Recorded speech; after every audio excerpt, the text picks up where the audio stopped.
Friends, welcome to secret of சமையல். இன்னைக்கு நம்மளோட சேனல்ல நாம பார்க்க போறது ஒரு ஸ்பெஷலான குழம்பு மிளகாய் தூள் ரெசிபி. இது வந்துட்டு எங்க அம்மாவோட யூனிக்கான ரெசிபி அப்படின்னு சொல்லலாம். ஒவ்வொரு ஊர்ல ஒவ்வொரு விதமான குழம்பு மிளகாய் தூள் அரைப்பாங்க, ஒவ்வொரு காம்பினேஷன்ல அரைப்பாங்க. இது வந்துட்டு ஈரோடு கோயம்புத்தூர் ஸ்டைல்ல ஒரு குழம்பு மிளகாய் தூள். அதுலயும் எங்க வீட்டுல குறிப்பா அரைக்கிற மாதிரி நான் இந்த குழம்பு மிளகாய் தூள் செஞ்சிருக்கேன். இந்த ஒரு குழம்பு மிளகாய் தூள் இருந்துச்சுன்னா போதும், நீங்க வந்து எண்ட்லெஸ்ஸான குழம்புக்கு யூஸ் பண்ணலாம். சிக்கன் குழம்பு, மட்டன் குழம்பு, ஃபிஷ் குழம்பு, புளி குழம்பு, அப்புறமேட்டு உருளைக்கிழங்கு குழம்பு, தக்காளி குழம்பு, அந்த மாதிரி ஏகப்பட்ட குழம்புக்கு இந்த குழம்பு மிளகாய் தூளை நீங்க வந்துட்டு யூஸ் பண்ண முடியும். அம்மா ஸ்பெஷல் குழம்பு மிளகாய் பொடி எப்படி செய்யலாம்னு பார்க்கலாம். குழம்பு மிளகாய் தூளுக்கு நான் ஃபர்ஸ்ட் அளவு சொல்லிடுறேன், நீங்க வந்துட்டு நோட் பண்ணி வச்சுக்கோங்க.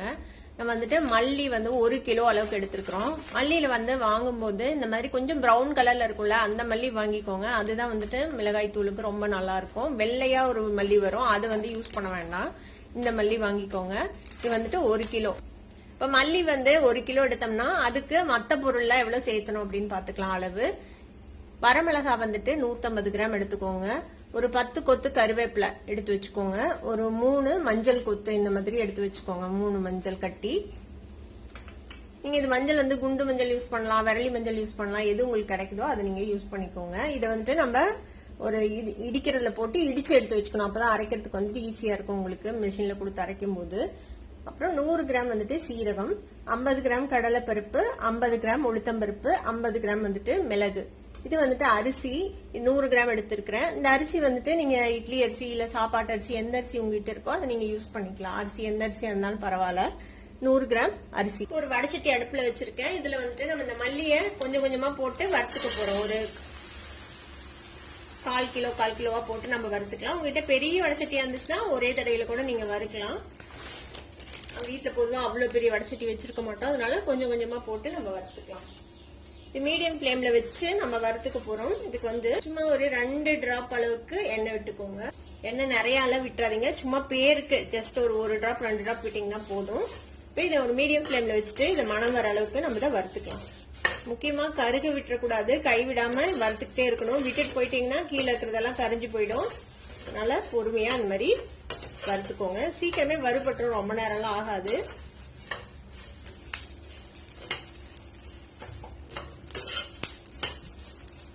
மல்லி வறுபடுற சத்தம் கேக்குது பாருங்க. ஒரு மாதிரி பொரியிற மாதிரி படப்படான்னு சத்தம் வரும். 4 நிமிஷம் வறுத்திருப்போம். இந்த அளவுக்கு வறுத்தா போதும். இங்க பாருங்க லேசா கலர் சேஞ்ச் ஆகி நல்ல மனம் வருது. இப்ப இதை வந்துட்டு ஒரு அகலமான தட்டிலையோ இல்ல பராத்திலையோ கொட்டி வச்சுடுங்க. இது வந்து ஆறட்டும். இது கொட்டிடலாம். இது மாதிரி ஒரு அகலமான தட்டுல வந்துட்டு கொட்டி வச்சிருங்க. இது கொஞ்சம் ஆறட்டும். இதே மாதிரியே மீதி இருக்கிற மல்லியையும் நம்ம வறுத்து எடுத்துக்க போறோம். 1 கிலோவையும் அந்த மாதிரி 4 தடவையா வறுத்துக்க போறேன். அதே மாதிரி ஒரு 2-3 டிராப் மட்டும் எண்ணெய் விட்டுக்கலாம். இதையும் அதே மாதிரி வறுத்துக்கோங்க. எல்லா மல்லியும் வறுத்துட்டு உங்களுக்கு காட்டுறேன். நம்ம எடுத்து வச்சிருக்கிற 100 கிராம் சீரகத்தை வறுத்துக்கலாம். சீரகத்தையும் மீடியம் ஃப்ளேம்ல வச்சு வறுத்துக்கோங்க. தீஞ்சு போச்சுன்னா ஒரு மாதிரி மருந்து வாசம் மாதிரி அடிக்கும் சீரகத்துல இருந்து. சீரகத்தை லைட்டா வறுத்தா போதும். லேசா அந்த மொறுமொறுப்பு வர வரைக்கும் வறுத்தோம்னா போதும். உங்களுக்கு வறுக்கும் போதே தெரியும், அந்த மாய்ஸ்சர் போயிடுச்சுன்னா ஒரு மாதிரி ஈஸியா வறுக்க வரும், தனித்தனியா இருக்கிற மாதிரி.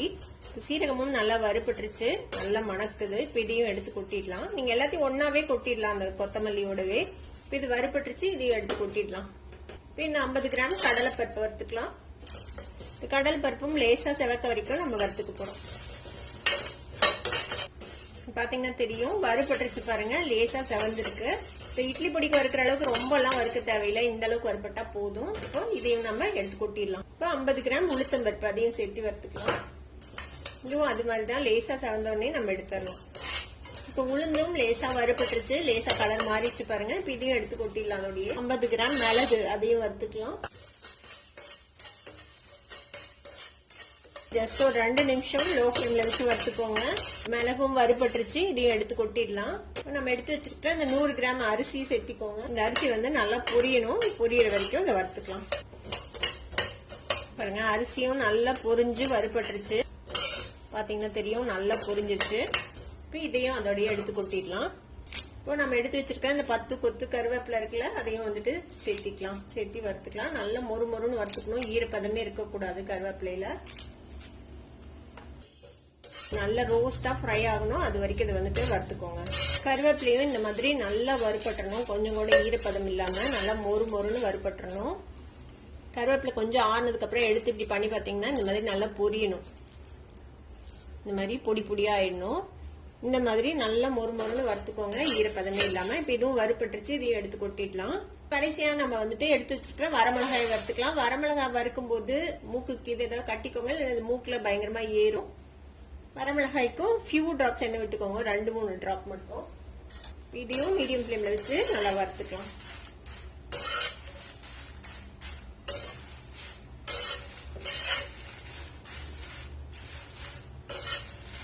பாத்தீங்கன்னா தெரியும் உங்களுக்கு, அந்த கலர் வந்து கொஞ்சம் இன்டென்ஸ் ஆன மாதிரி தெரியும்.